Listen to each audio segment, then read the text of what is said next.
자, 오늘은 12강 내용을 살펴보도록 하겠습니다. 여러분들하고 오늘 봐야 될 내용은 교과서 47페이지부터 교과서 57페이지 부분까지 되겠습니다. 이 부분은 동아시아 지역의 7, 8세기 무렵까지의 상황들을 인구의 이동과 정치적 변동의 상황을 중심으로 살펴보는 그런 부분이라고 할 수가 있습니다. 그래서 여러분들 47페이지 부분에 인구 이동의 전개라고 하는 부분이 나올 거고요. 이것과 따르는 문물 전파와 상호 부분, 교류 부분을 연결시켜서 여러분들하고 한번 보도록 하겠습니다. 자, 먼저 여러분들하고요, 내용을 좀 한번 살펴보도록 하겠습니다. 교과서에 있는 내용을 살펴볼 테니까 여러분들이 교과서에 있는 내용들을 잘 보고 노트에다가 잘 정리해 놓을 수 있도록 해주시기 바랍니다. 자, 먼저 47페이지 부분의 내용을 먼저 살펴보도록 하겠습니다. 인구 이동의 원인입니다. 기원 전후 7기부터 7, 8세기경까지 동아시아에서는 유목민과 농경민 모두 근거지를 떠나 새로운 지역에 정착하는 모습이 두드러지게 나타났습니다. 이동 방향은 대체로 북방에서 남방으로 남하하는 형태였습니다. 인구 이동은 기후 변화와 그에 따르는 자연재해, 인구 증가, 종족 간 또는 종족 내부의 정치적 갈등, 국가 사이의 전쟁 등 다양한 요인에 의해서 일어났는데, 한 지역에서 시작된 이동은 토착민과 이주민, 이주민과 이주민 사이의 갈등과 전쟁을 일으켰고, 그에 따라 2, 3차의 인구 이동과 근거지 이동이 일어나기도 합니다. 대규모 인구가 이동한 지역에서는 새로운 정권이나 국가가 속속 성립이 되었는데, 새로 수립된 국가 안에서는 서로 다른 종족 사이의 융합이 이루어졌고 국가 간의 새로운 외교 관계가 형성이 됐으며, 이 과정에서 문화의 전파와 교류도 활발하게 이루어지게 되었다는 것. 그래서 화북에서 강남 방면으로 이동을 했는데, 그중 우리는 북쪽의 선비, 흉노, 유연, 돌걸, 위구르와 같은 민족을 5호라고 했고, 그 5호가 만든 국가를 무엇이라고 했다? 5호 16국. 그 5호 16국을 통일한 게 5세기 무렵의 북위. 특히 북위에서 여러분들 잘 알아야 되는 것은 바로 북위 효문제가 어떤 일들을 했는지에 대한 내용을 잘 알아야 된다. 꼭 기억해 두시고, 우리는 이 시기를 남북조 시대라고 이야기를 했다. 한반도 지역에서의 한반도 이동 부분은 부여족 얘기를 했고, 이 부여족의 이동에 의해서 고구려와 백제가 성장을 했고, 한편 고조선 멸망 이후에 그 유이민이 한반도 남부 지역으로 이동하는, 그래서 삼한 지역의 큰 성장이 나타나게 되는데, 그 지역에서는 여러분들 잘 아는 신라와 가야가 등장을 했다. 나중에 고구려, 백제, 신라, 가야는 나름의 한반도 지역에서의 쟁패를 겨루는 나라였다. 일본 열도로의 이동 부분을 보면 선생님이 저번 시간에 도레인에 관련되는 부분에 대한 이야기를 교과서를 통해서 여러분들과 이야기를 했던 것 같습니다. 혹시 기억이 나실라나 모르겠네요. 자, 49페이지에 보면은 호족과 한족의 융합과 수당전쟁이라고 해서 나오는 부분이 나오는데, 이게 여러분들 잘 아는 호한융합에 관련되는 내용, 그 과정에서 여러분들 잘 아는 북위 효문제, 한화정책 같은 내용들이 이 부분에서 나오게 됩니다.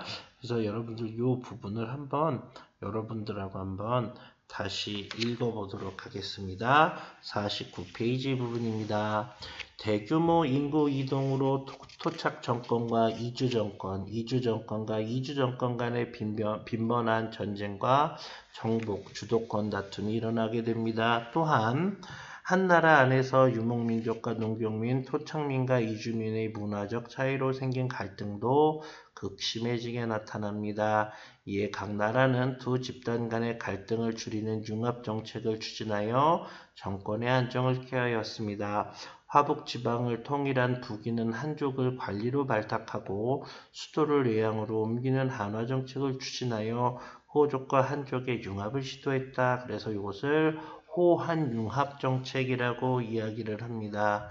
이주 정권인 강남도 강남지방의 토착민들과 융합하는 데 주력을 하였는데 남주는 풍부한 노동력과 선진적인 토목기술을 바탕으로 강남지방을 개발하여 농업 생산력을 발전시킵니다. 남북조를 통일한 수와 그 뒤를 이은 당은 과거 한족이 거주하였던 지역 이외의 영역까지도 지배 아래에 두려고 하였습니다. 이에 당시 강성하였던 유목국가인 돌골과 전쟁을 벌여 중앙아시아에 진출하고 여러 차례에 걸쳐 고구려를 침공하는 등 동아시아 전체를 격렬한 전쟁의 소용돌이로 휘말리게 되었다. 자, 삼국항쟁 부분 나옵니다. 우리나라 관련되는 부분입니다. 자, 교과서 페이지 50페이지 부분입니다. 삼국의 항쟁과 야마토 정권, 일본 관련된 내용도 나오네요. 만주와 한반도에서는 7세기 전반에 이르기까지 고구려, 백제, 신라가 경쟁하는데 이들 삼국은 한강 유역을 둘러싸고 크고 작은 군사적 충돌을 벌이는 한편 안으로는 국왕에게 권력을 집중하고 밖으로는 남북조 및 외를 비롯한 국가들과 연계하여 치열한 외교전을 펼치면서 국가의 생존과 영역을 확대하게 된다. 가장 먼저 주도권을 잡은 나라는 백제였습니다. 백제는 한때 고구려를 위협하기도 하였으며 남조 및 외와 연계하여 세력을 유지하려 하였습니다. 이에 고구려는 신라를 지원하고 백제를 압박하면서 5세기 삼국의 주도권을 장악하게 됩니다. 6세기 신라는 한강 유역을 장악한 후 남북조와 직접 교류에 나섰으며 이후 대외 팽창을 꾀하던 수당 제국과 연계 고구려는 백제 및 돌골 외와 연계하여 이에 맞서게 됩니다. 일본 열도에서는 야마토 정권이 남조와 한반도 삼국 그 중에서도 백제와 긴밀한 관계를 맺고 사상과 기술 등 선진 문물을 받아들여 아스카 문화를 꽃피웠고 7세기에는 다이카 계신을 단핵 이것을 중심으로 우리는 일본이 이 시기에 중앙집권 국가 체제를 갖추었다라고 하는 걸 알 수가 있습니다. 요거는 여러분들 간단하게 7세기 이렇게 기억을 하시면 될 것 같습니다. 51페이지 지역국가의 등장입니다. 이 부분부터는 좀 잘 확인해 두시는 게 좋을 것 같습니다. 동아시아에서 인구 이동과 그에 따르는 근거지의 이동, 국가 간의 갈등이 어느 정도 마무리된 것은 만주와 한반도에서 고구려, 백제, 신라의 삼국 통일을 둘러싸고 일어난 대규모 국제전이 끝난 뒤였습니다. 당은 동아시아의 패자가 되었고 신라는 한반도 지역을 지배하는 지역 국가가 되었습니다.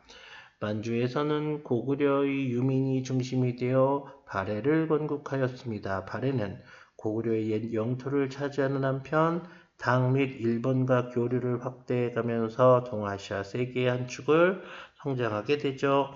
야마토 정권은 7세기 말부터 일본이라는 국호를 사용했다. 요거는 좀 중요할 것 같습니다. 7세기 일본이라는 국호 그 전까지는 왜 천황이라는 호칭을 사용하였고 견당사를 통해 당의 선진 문물을 받아들여 국가의 기틀을 다지게 되었고 8세기 초에는 당의 장안을 본떠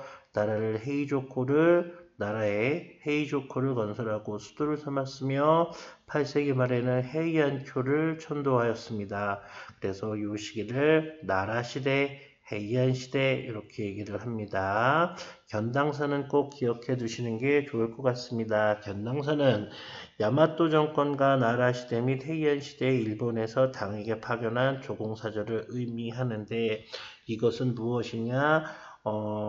그 당시에 일본이 우리나라를 통해서 중국의 문물을 수용하려고 했지만 그런 부분들이 많이 부족한 부분들이 있었고 이를 충족하기 위해서 일본이 직접적으로 당과 교류를 하기 위해서 견당사를 파견하였다.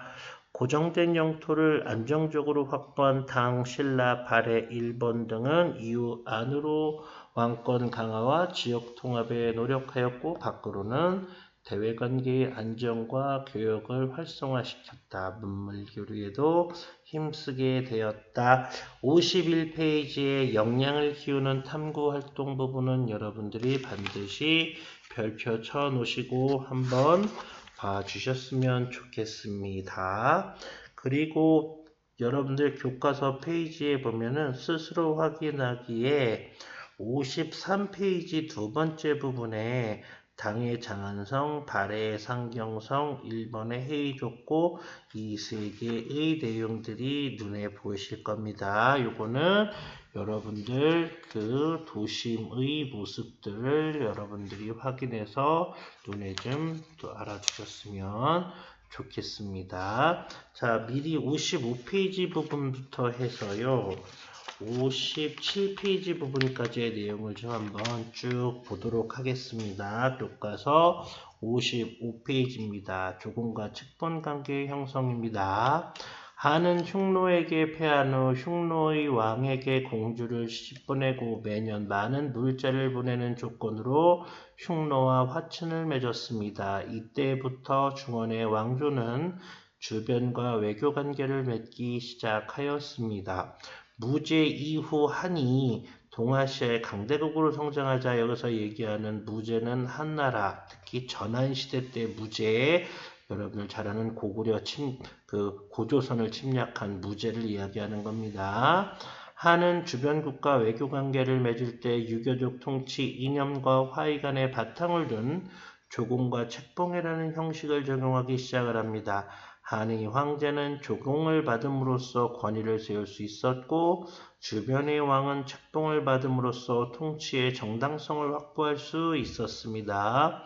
조공과 책봉의 형식은 다양하게 나타났습니다. 한과 정치적으로 긴밀한 관계를 가질 경우 조공과 책봉이 동시에 이루어졌지만 교역을 위한 조공만을 이루기도 하였습니다. 조공 관계라고도 해도 지속적인 것은 아니었고 교역을 위한 사절을 조공사절로부터 받아들이는 경우도 있었습니다. 주변국이 조공 책봉 관계를 받아들인 것은 이것이 강대국의 직접 지배나 실제적인 간섭이 아닌 형식적인 외교의 틀에 불과하였기 때문입니다. 그들은 오히려 이를 한과의 문화적, 경제적 교류를 위한 통로로 활용하였습니다.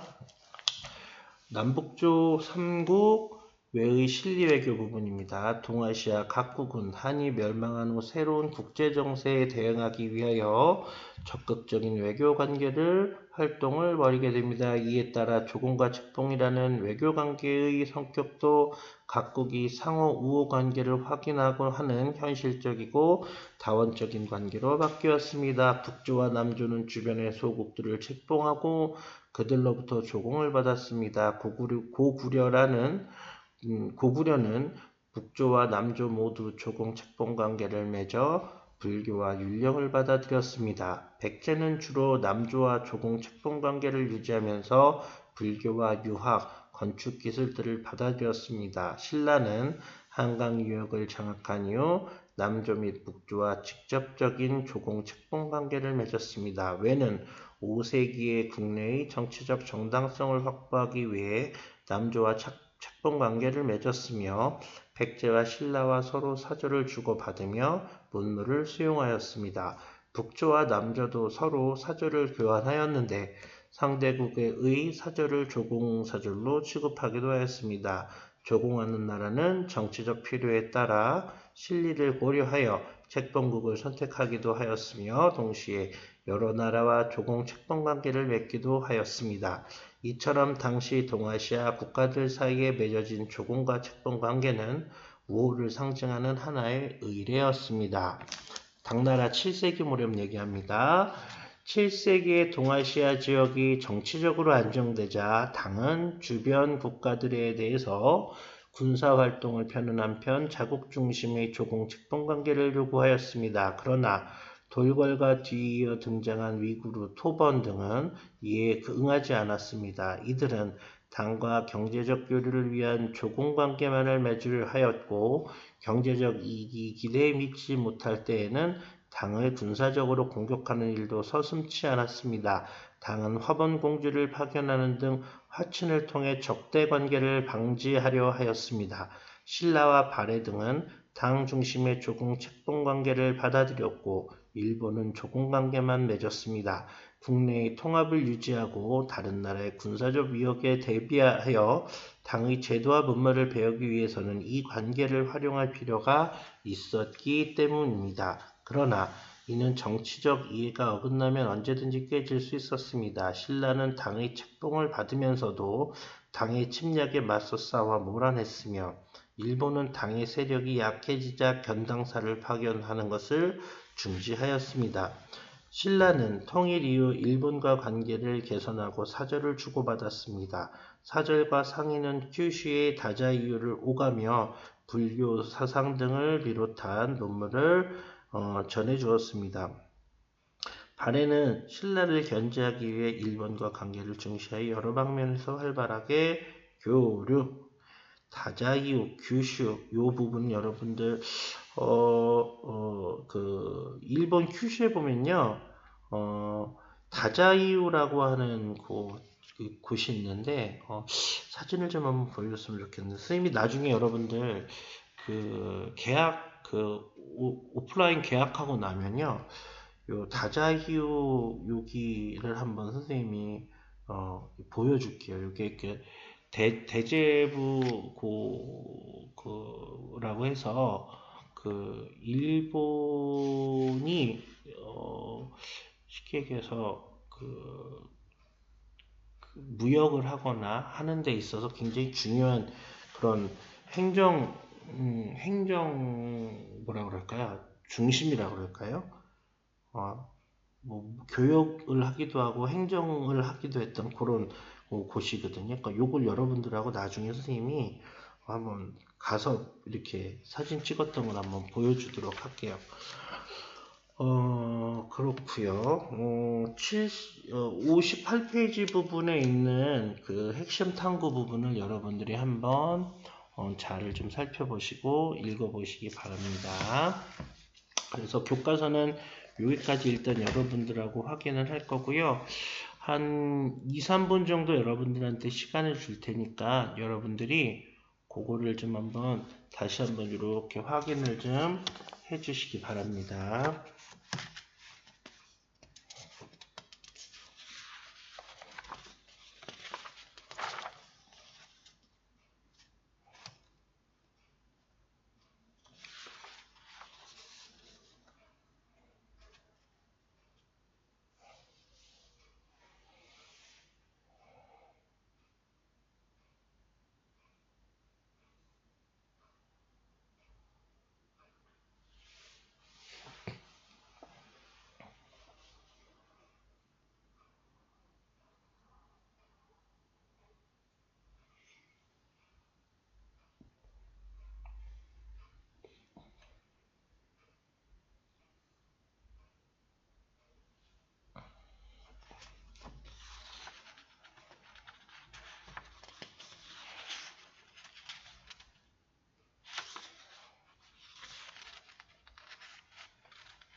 자, 여러분들 이제 교과서에 있는 내용들을 한번 더 살펴봤죠. 그러면 내용을 좀 한번 정리를 좀 한번 해봅시다. 자, 첫 번째 거기 제목은요. 12강의 문물 전파와 상호 교류라고 되어 있습니다.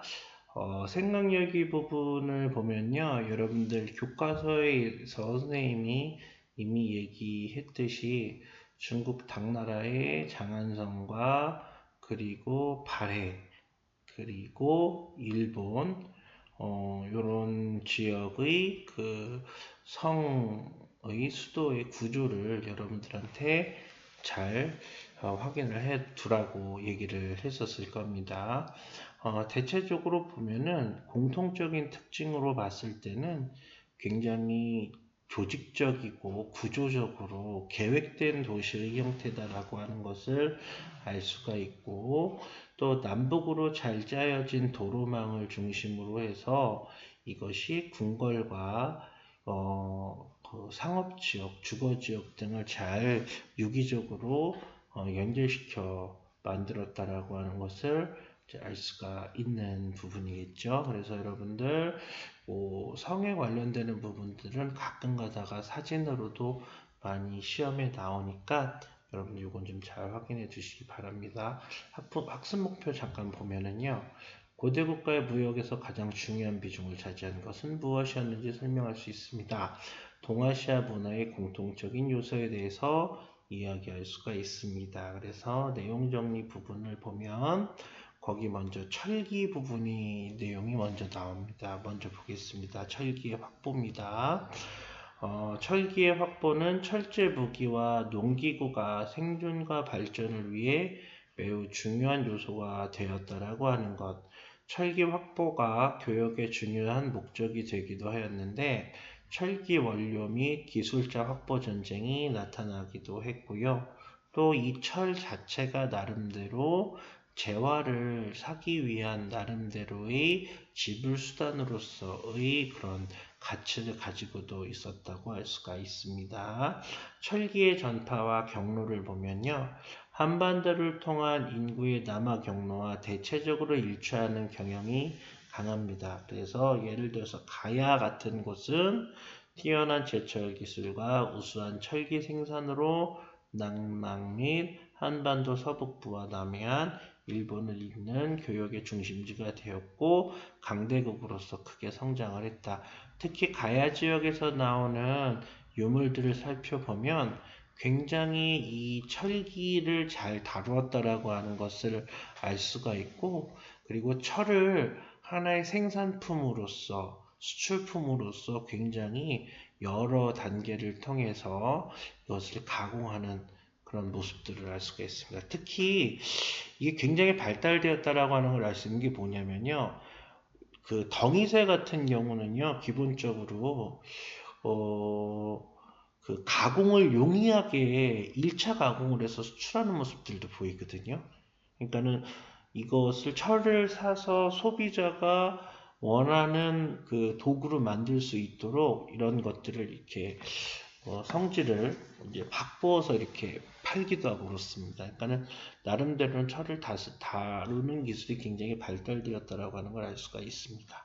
자, 두 번째는 수리시설의 발달인데 화북지방의 한족의 남하로 양쯔강 이남 지역의 변화가 이루어집니다. 풍부한 노동력을 이용한 선진 토목 기술이 발달을 하였고 수리시설의 발달, 인원 농업 생산력 증대까지도 나타나게 됩니다. 한족의 남하에 있어서 큰 영향을 끼치게 됐던 건 여러분들 잘 알다시피 북방민족의 남하로 인해서 황하강 유역에 있었던 사람들이 강남 지역으로 이제 가게 되는, 이주하게 되는 그런 것들의 영향이 상당히 컸다고 할 수가 있습니다. 상호교류의 증대입니다. 당의 번영인데요. 학문적, 종교적, 경제적 번영, 세계 각국의 종교와 문화가 당의 수도를 장안으로 중심으로 해서 교류하고 융화가 되었는데 많은 외국인 사실 및 유학생, 유학생, 상인 등이 장안에서 교류하게 되었는데 견당사를 파견하는 모습들도 보이게 됩니다. 일본이 이제 당나라로 파견을 해요. 7에서 9세기의 일본은 평균 20년에 한 번씩 사절단을 당해 파견을 하게 되는데 동아시아 문화권 형성에 있어서 이런 것들이 일본으로까지 이제 문화 교류가 되는 데 큰 역할을 하게 됐고 또 이런 여러 가지의 활동들을 통해서 중국, 한국, 일본 여기서는 한자, 유교, 불교, 율령의 문물을 공유할 수 있는 그런 모습들이 있었다. 이렇게 여러분들이 알아두시면 될 것 같습니다. 자, 열린 세계와 세계인의 등장인데요. 이 부분은 여러분들이 좀 체크해 놓고 알아두시면 좋을 것 같습니다. 시험에도 잘 나옵니다. 한반도의 세계인에서 한국 사람입니다. 해촉. 여러분들 해촉 그러면 왕호천축국전 썼던 스님이죠. 토항소 병문을 썼던 최치원. 그리고 해상왕 장보고 완도 청해진을 중심으로 해서 활약했던 사람이죠. 일본은요. 엔닌 스님, 아베노 나카마로 같은 사람, 당나라에서는 감진 이런 사람들이 대표적인 사람들이다. 여기에서 얘기하는 국제인이라고 한다면 자신의 근거지를 떠나서 외국과 교류를 하면서 각 문화권의 발전을, 각 나라의 문화의 발전을 하는데 도움을 줬던 사람들, 혹은 크게 활동했던 사람들이다라고 생각을 하시면 될 것 같습니다. 자, 그 다음 여러분들 생각하기 부분을 좀 보도록 하겠습니다. 자, 생각하기 부분의 첫 번째, 남남 한반도 일본 교육의 중심지였던 가야. 그래서 여러분들 가야에서 나왔던 유물들이 지금 거기 나오는 것을 알 수가 있네요. 가야 고분에서는 일찍이 삼한시대에 중국과 교류한 유물과 후대에 외와 교류한 유물들이 출토가 됐는데 중국계 유물로는 청동 거울이 압도적으로 많고 칠기류 동전도 많이 출토되며 청동 세발석과 동복이라는 휴대용 청동석도 있게 됩니다. 그러니까 거기 보니까는 솥의 모양도 다양하네요. 김해 대성동 고분에서 출토된 청동솥은 원래 스키타이 유목민들이 휴대용 취사도구로 사용했던 그릇의 형태. 이것이 중국 북부 지역에서도 유행하여 춘추 시대로부터 남북조 시대까지 지속적으로 만들어지는데 낙랑 지역에서 출토된 바가 있어 김해에서 출토된 것은 낙랑과 교류를 통해 가야로 흘러들어온 것이라고 하는 것을 생각할 수 있다. 가야의 고분에서는 외의 유물도 간혹 출토가 되는데 고성 송악동 고분에서는 일본의 스에끼가 출토가 되었고 부산 복천동 고분에서는 스에끼 이전에 일본에서 유행하던 적색 연질토기인 하지키가 출토되기도 합니다. 이러한 유물들은 가야 지역에 거주한 일본인들이 적지 않았음을 말해주는데 물론 일본에서는 가야의 유물이 훨씬 많이 출토되는 모습들도 보이게 되었다. 그러니 이게 어느 지역이 한 지역을 정복했다 이런 의미라기보다는 적어도 많은 문화교류, 문물교류가 있었다라고 하는 것을 알 수가 있는 것이라고 할 수가 있습니다. 자, 대운하 건설입니다. 보도록 하죠. 자, 서기 605년 수 양제는 남북에 대한 통제를 강화하고 남북 물자의 교류를 활발하게 하기 위해서 100만 명의 백성을 동원해서 대운하를 파기 시작했습니다.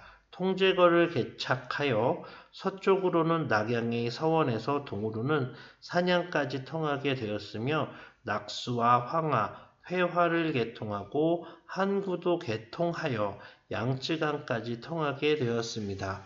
북으로는 영제거를 파서 탁군까지 흐르도록 하였고 대운하는 남북의 교통을 편리하게 하여 남북 경제 문화 교류를 촉진하게 하여 국가 통일에 유리하게 작용하였고 문화변에 번화한 도시들이 생겨나게 됩니다. 그러나 이 거대 공사는 약 1억 5천만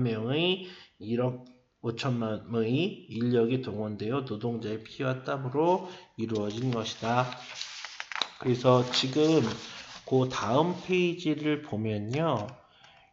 여기에 보면은 여러분들 큰 루트예요. 양지와 황하를 중심으로 해서 요 지역들을 연결시켜서 운하를 파고 그 운하를 가지고 어떻게 활용하였는지에 대한 부분들을 이 사진 그 그림과 그 지도죠. 지도와 도표로 지금 보여주고 있는 겁니다. 강남 지역의 경제력을 화북 지역까지 끌고 올라가게 할 수 있도록 한 건데 강남하, 항구, 통제거, 영제거와 같은 그런 대운하가 만들어지게 되고 비록 수나라가 얼마 크게 유지가 되지는 못하는 나라였지만 이후 당나라와 그 외의 나라들은 이 수나라 때 만들어 놓은 대운하를 통해서 굉장히 크게 발전을 할 수 있었다고 생각하시면 될 것 같습니다. 자, 세 번째 교류의 다양한 흔적인데 사마르칸트 아프랍시아 궁전 벽화에 나타난 고구려 사신의 모습이 제시가 되어져 있는데 요거는 여러분들 우즈베키스탄에 가면 요 그림이 있어요. 그런데 지금 여러분들이 볼 수 있는 요 그림은 지금 복원된 거고 사실은 이거보다 굉장히 흐리게 남아 있었던 겁니다. 요거를 좀 더 자세히 보기 위해서는 여러분들 혹시 시간 되실 때 국립공주박물관 가보면 국립공주박물관 2층인가에 보면 요 지금 이 벽화 관련되는 것들을 쭉 전시를 해서 물론 이제 재현품이긴 하지만 여러분들이 얼마나 이제 그 해외와 우리나라 사람들이 이렇게 교류를 했는지를 보여주는 그런 내용들을 여러분들에게 제시해주고 있으니까 나중에 한번 기회가 되시면 여러분들 한번 가서 확인해 보시는 것도 좋을 것 같습니다. 지금도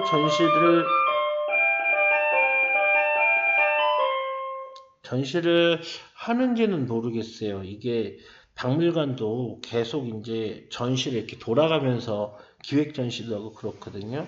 근데 아마 있긴 있을 겁니다. 그래서 여러분도 한번 가서 확인을 해보시는 것도 좋을 것 같습니다. 자, 거기 한번 보도록 하지요. 1965년 우즈베키스탄의 중심 도시 사마르칸트 교외에서 옛 궁전터가 발굴이 되었는데 거기서 발견된 벽화에는 당시 고구려 사신으로 보이는 두 사람이 각국의 사절단 행렬 속에 그려져 있었습니다. 이들은 연개 소문이 파견한 고구려 사신으로 몽골 인종의 얼굴 모양, 상투머리, 새의 깃털을 꽂은 모자인 조우관을 쓴 모습, 허리에 차고 있는 긴 칼등을 보면 영락없이 고구려의 사신임을 알 수가 있습니다. 자, 그래서 여러분들 보면은 중앙아시아 지역까지 이렇게 교류가 있었구나라고 하는 걸 우리가 확인을 할 수가 있습니다. 자, 그 다음에 이제 보면요. 신라 안압지 관련되는 내용들이 지금 나옵니다. 한번 볼게요. 안압지와 쇼쇼인 출토 유물입니다. 쇼쇼인은 정창원 얘기하는 겁니다. 정창원의 보물은 댐표 문화의 정화로서 당과의 교류로 대륙에서 바다를 건네 전해진 외래 문화의 유산으로 간주됩니다. 그리고 국제적 색채가 짙은 보물들은 국제도시 장안을 방문한 일본의 사절과 유학생들이 일본에 가져온 문물이라고 해서 이들을 일본과 당 두 나라 사이의 교류 속에서 이해하려는 견해가 널리 퍼져 있습니다. 그러나 최근 몇 년 사이에 정창한 보물 가운데 의외로 적지 않은 신라 문물이 섞여 있다는 것이 밝혀지고 있습니다. 이 가운데 신라 문물이 가장 확실한 것으로 먼저 신라의 먹을 들 수가 있습니다. 또 정창원에는 사하리라고 하는 한 무리의 금속재 주발 그리고 그릇 수저 등이 있는데 이 사하리 제품은 상당한 양에 달합니다. 사하리제 그릇은 정창원의 697점이 전해지는데 그 중에는 뾰족한 침으로 바닥을 위수네말이라고 새긴 것도 있습니다. 이는 분명히 신라의 인명인 위수와 신라의 관등인 남아를 가리치는 것으로 이 그릇도 원래 신라 관인의 소유였을 가능성이 있습니다.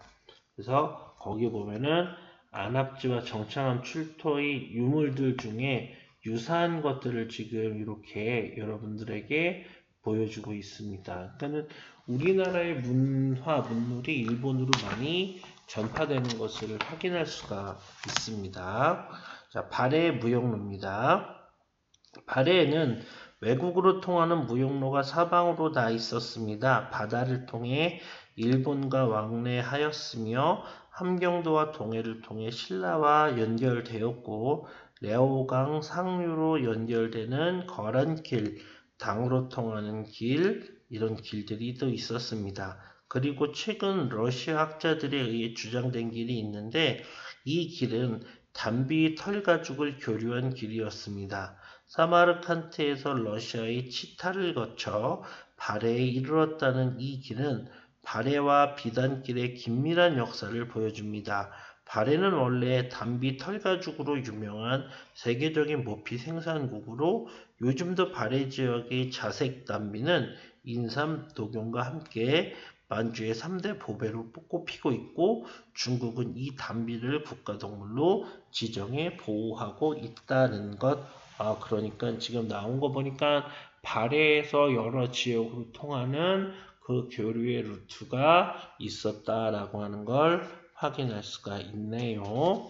자, 그러니까 옛날에 고대 그 중앙집권 국가가 발달돼 있었던 고대 국가 체제 안에서도 각 지역이 여기저기서 이제 교류했던 흔적들이 많이 보이고요. 지금 여기 여러분들 보이는 지도는 발해에서 지금까지 이렇게 발달되었다고 확인되는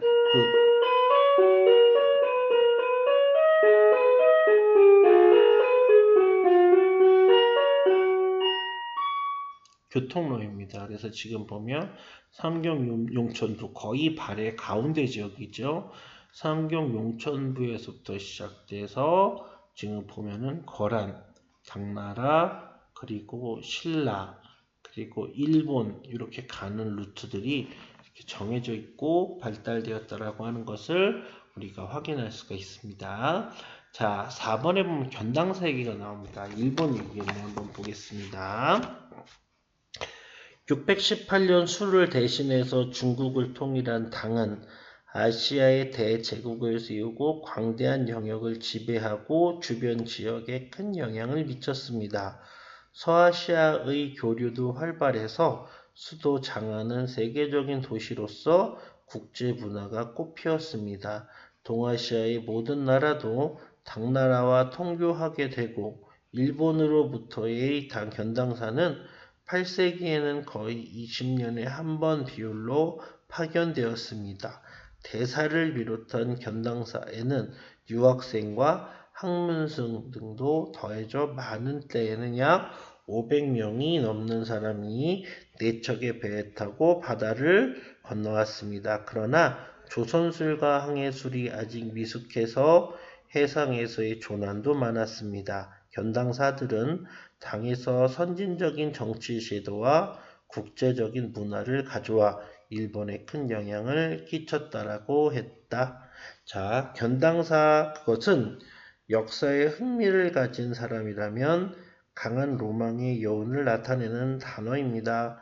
새로운 국가 조직을 구축하기 위해 그 위에 화려한 문화를 정착시키기 위해 선진국인 당으로 건너갔던 웅장한 국가 프로젝트, 국가의 기대를 담당하고 왕래했던 다수의 인물, 그리고 고난의 항해를 완수하고 가지고 돌아온 대량의 문물 등은 고대 나라 시대의 해이한 시대를 장식하는 로망으로서 역사를 배우는 사람들의 동경을 돋우지 않을 수가 없었다.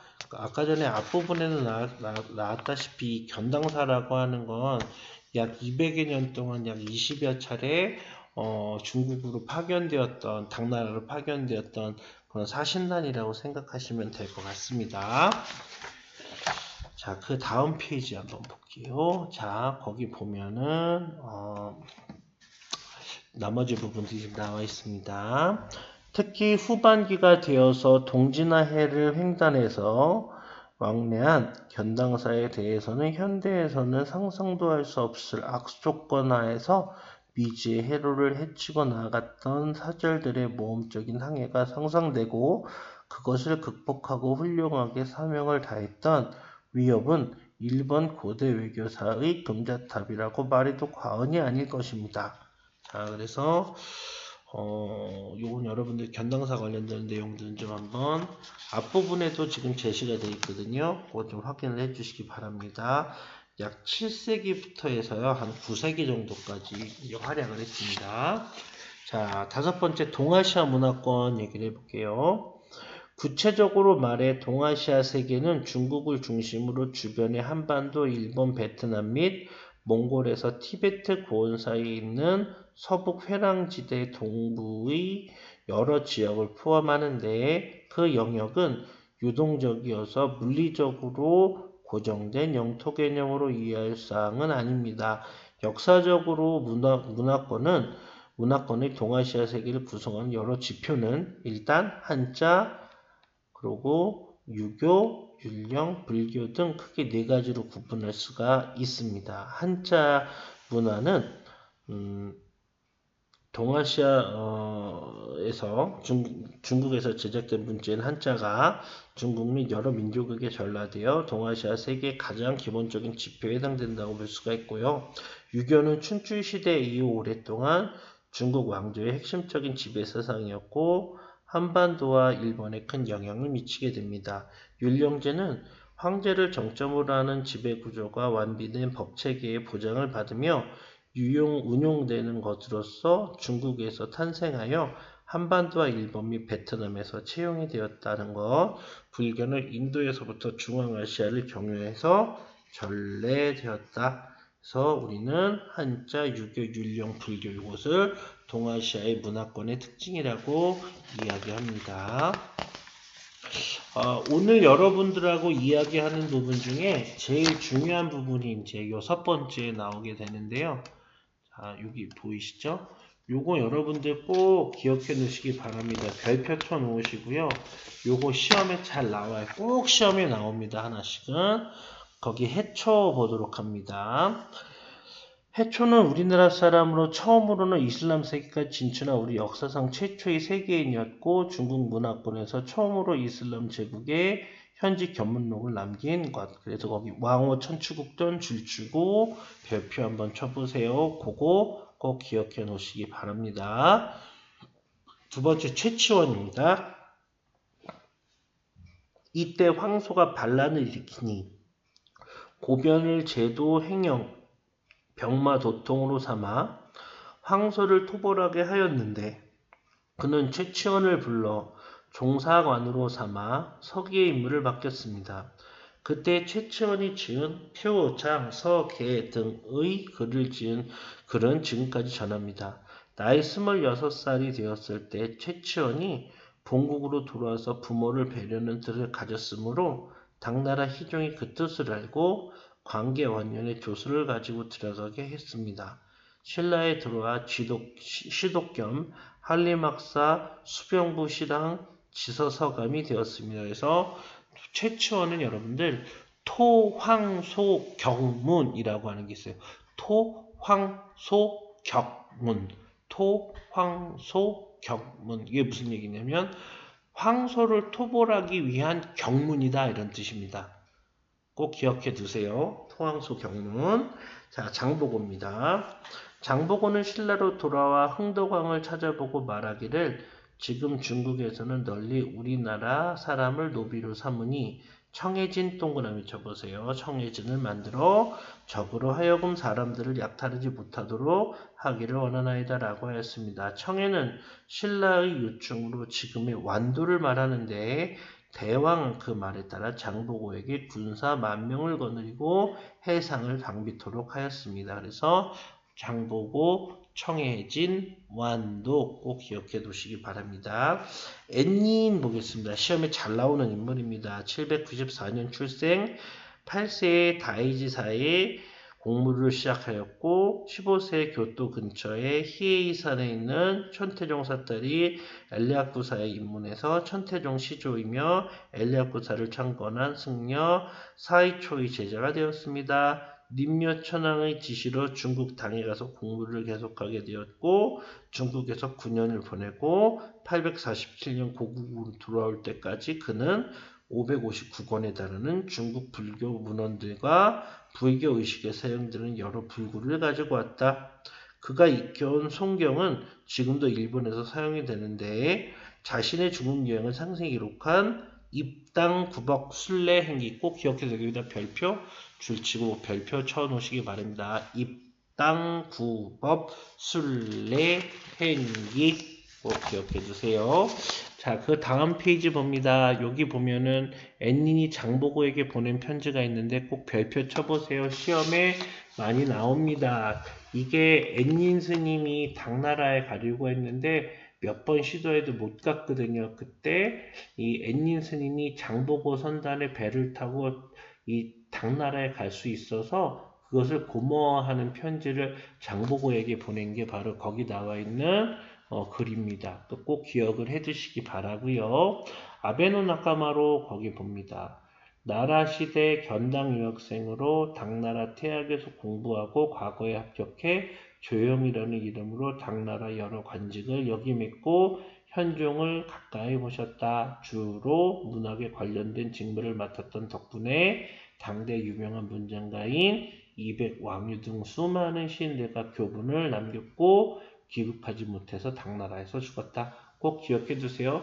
일본 사람임에도 불구하고 당나라에 가서 활약했던 아베노 나카마루입니다.